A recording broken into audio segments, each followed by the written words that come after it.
is a person who doesn't have the strength or the stamina, in my opinion, to be president. She doesn't have strength or stamina. She's not a strong enough person to be president. But what would be your criteria for closing a mosque? We're dealing with George, we're dealing with very, very strong people. And you need strength and you need stamina. I get that, but I want to get the details. That is Donald Trump via telephone on ABC's This Week yesterday, telling George Stephanopoulos that Hillary Clinton lacks what? The strength and the stamina to be an effective president. Another problem category for Mrs. Clinton, her trust numbers, they've been consistently low, and now a new Fox News poll shows that top-tier Republican candidates actually prevail over Mrs. Clinton in a mythical matchup. All the top-tier GOPers polled pretty well against Hillary. The best, Marco Rubio. He collects 50% of the vote to Hillary's 42%. If the election were held today, you also see the fact that Mr. Trump outpolls her by 5 points and Dr. Ben Carson by a margin of 5 points. So that's the way the top three candidates appear against Mrs. Clinton. Let's talk about it now with our political panel appearing via Skype. First from Washington, the president of Citizens United and the Citizens United Foundation, David Bossie. Also joining us from Connecticut, Newsmax TV political analyst and former presidential strategist Dick Morris. Dick is also the co-author of the best-selling book Power Grab, Obama's Dangerous Plan for a One-Party Nation. David Bossie, first to you. This is the second round of polling that indicates that the GOP would run very strong against Mrs. Clinton. Your takeaway from those new numbers, David?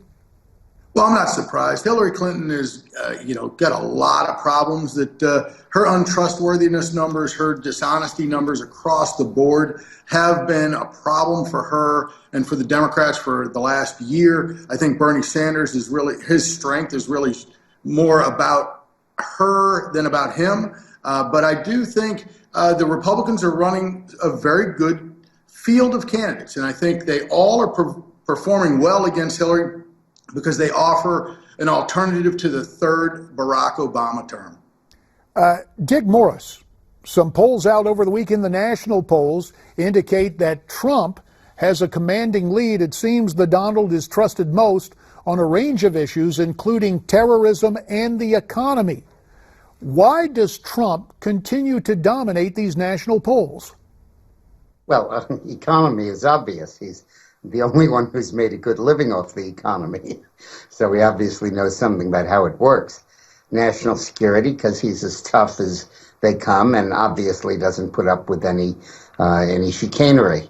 But I think that the important point here is that the Democratic Party is in the process of committing suicide. Because by putting themselves on the other side of the boots on the ground against ISIS and the refugees Syrian refugees coming into the United States, by putting them against the first and for the second, they are really leaving the American people behind. And I think that it's going to recreate really what we had in 1972, when McGovern was way, way, way to the left of the American people.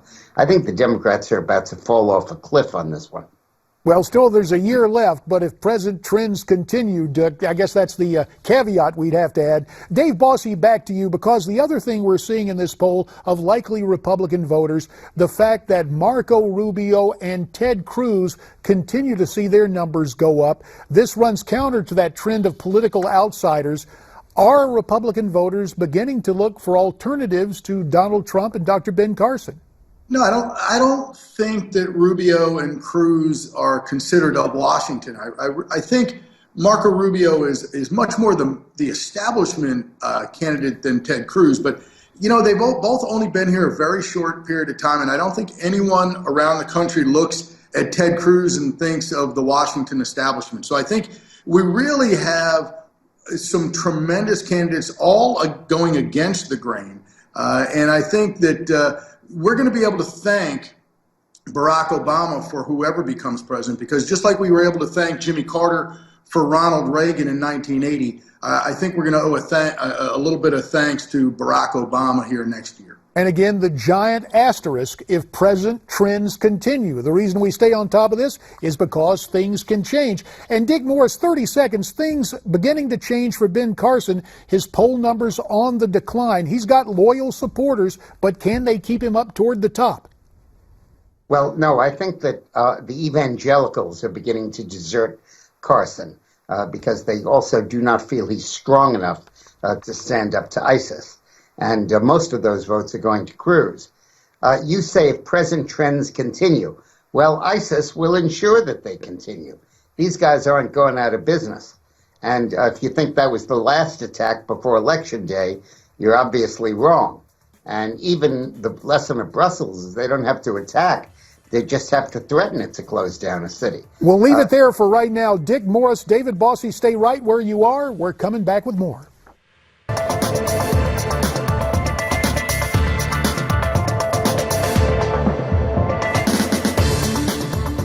Well, I'm going to have to see what happens. I will see what happens. I have to be treated fairly. You know, when I did this, I said, I have to be treated fairly. If I'm treated fairly, I'm fine. All I want to do is a level playing field.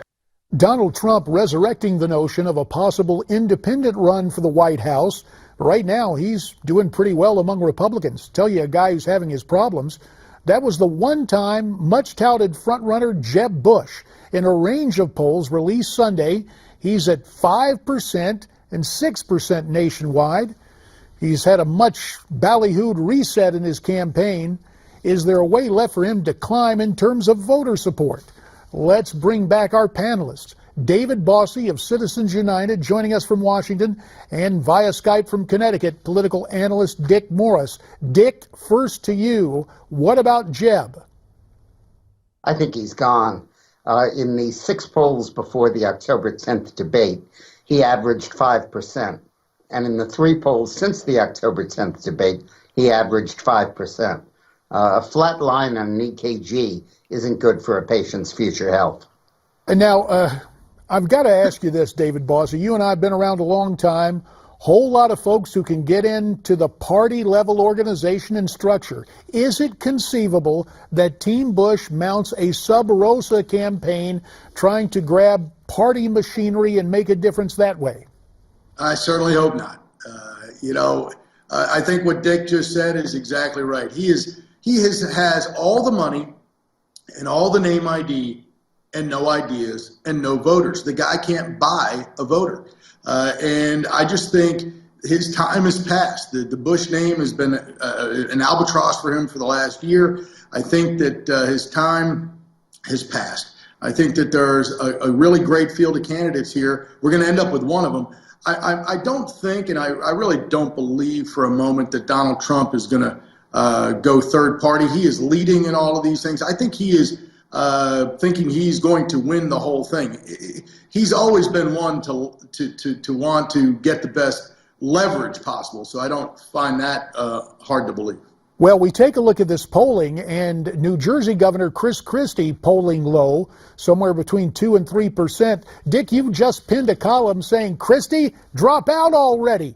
But still in the Fox News poll, he beats Hillary in a head-to-head matchup. So, Mr. Morris, make the case for Governor Christie to bow out.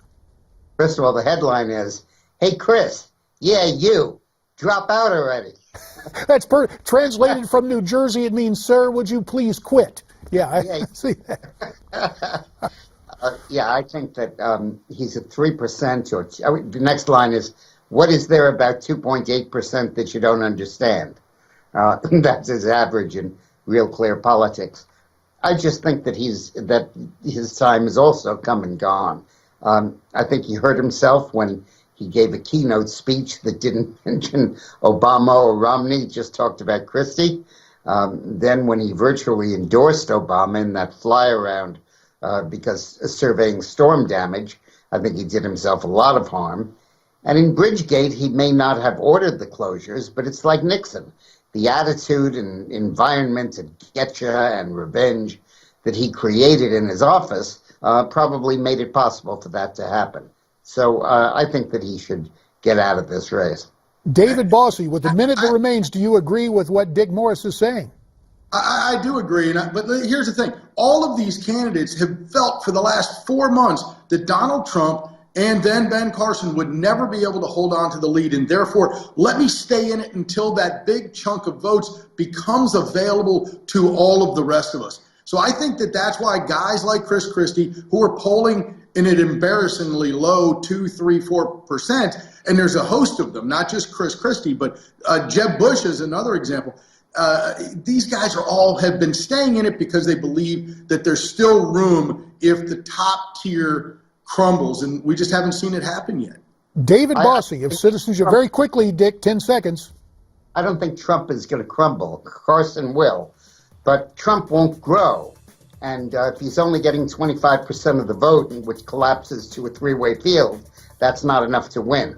That's enough time we have. It's all the time we have. Dick Morris in Connecticut, David Bossie in Washington. Our thanks. We're coming back.